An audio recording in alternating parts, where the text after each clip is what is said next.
അസ്സലാമു അലൈക്കും വറഹ്മത്തുള്ളാഹി.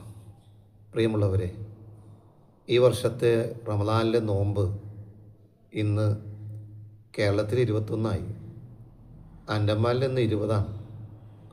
എന്ന് പറഞ്ഞാൽ നമ്മുടെ നോമ്പിൻ്റെ 2/3 ഭാഗവും നമ്മൾ ഇന്ന് വിട്ട് കഴിഞ്ഞു. ഒന്ന് ഒഴുകിപ്പോകും പോലെ പോയിക്കൊണ്ടിരിക്കുകയാണ്. ഇനി അവശേഷിക്കുന്നത് കുറച്ച് ദിവസമാണ്. നമ്മളെല്ലാവരും ഈ സമയത്തൊന്ന് ആലോചിക്കണ്ടേ, നമുക്ക് എന്തിനാ അള്ളാഹു നോമ്പ് നൽകിയത്? നമ്മുടെ ശരീരത്തിൽ നിന്ന് പട്ടിണി കിടക്കാൻ വേണ്ടിയാണോ അള്ളാഹു നൽകിയത്? അല്ലാതെ നമുക്ക് എല്ലാവർക്കും അറിയാം, നമ്മുടെ മനസ്സിനെ നന്നാക്കാൻ വേണ്ടിയാണ്, അല്ലേ? ആ മനസ്സ് നന്നാക്കണം. നമ്മുടെ ഓരോരുത്തരുടെയും ഹൃദയത്തിലേക്ക് പകയും വിദ്വേഷവും അസൂയയും അഹങ്കാരവും എല്ലാം കൊണ്ടും വല്ലാത്ത അഴുക്ക് കെട്ടിക്കിടപ്പുണ്ട്. അതൊക്കെ ഒന്ന് അവിടെ നിന്ന് ഒഴുക്കിക്കളഞ്ഞ് അതൊക്കെ ഒന്ന് ശുദ്ധീകരിക്കാൻ വേണ്ടിയല്ലേ? ഈദാ സലഹത്ത് സലഹൽ ജസദ് കുല്ലുഹു എന്നല്ലേ പ്രവാചകൻ പറഞ്ഞത്.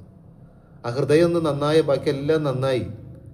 ആ ഹൃദയം നന്നാക്കാൻ നമുക്ക് കഴിഞ്ഞോ എന്ന് നമ്മൾ ഓരോരുത്തരും ഒന്ന് പരിശോധിക്കുക. നമുക്ക് ഈ റമദാൻ വന്നിട്ട് നമ്മുടെ ഹൃദയത്തിലുള്ള ഈ പകയുടെയും വിദ്വേഷത്തിൻ്റെയും അസൂയയുടെയും അഹങ്കാരത്തിൻ്റെയും കെട്ടിക്കിടക്കുന്ന അഴുക്കുകളെ കുത്തിപ്പറിച്ച് പുറത്തേക്ക് എത്രത്തോളം കഴിഞ്ഞിട്ടുണ്ട് എന്ന് നമ്മൾ ഓരോരുത്തരും ഒന്ന് സ്വയം ആലോചിക്കുക.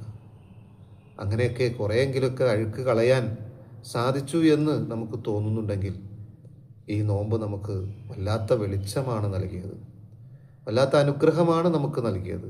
അതല്ല എങ്കിൽ ഇപ്പോഴും നമ്മുടെ ഹൃദയത്തിൽ ഈ അഴുക്കുകളുടെ കൂമ്പാരമാണെങ്കിൽ, അസൂയയുടെയും അഹങ്കാരത്തിൻ്റെയും പകയുടെയും വിദ്വേഷത്തിൻ്റെയും അധർമ്മത്തിൻ്റെയും എല്ലാം തോന്നിവാസങ്ങളുടെയും എല്ലാം അഴുക്കിൻ്റെ ഭാണ്ഡക്കെട്ടുകളാണ് നമ്മുടെ മനസ്സിലെങ്കിൽ നമ്മൾ പരാജയപ്പെട്ടു. പ്രിയപ്പെട്ടവരെ, ഇനിയും ബാക്കിയുള്ള സമയമെങ്കിലും ഞാനും നിങ്ങളുമൊക്കെ ഒന്ന് ആലോചിക്കുക.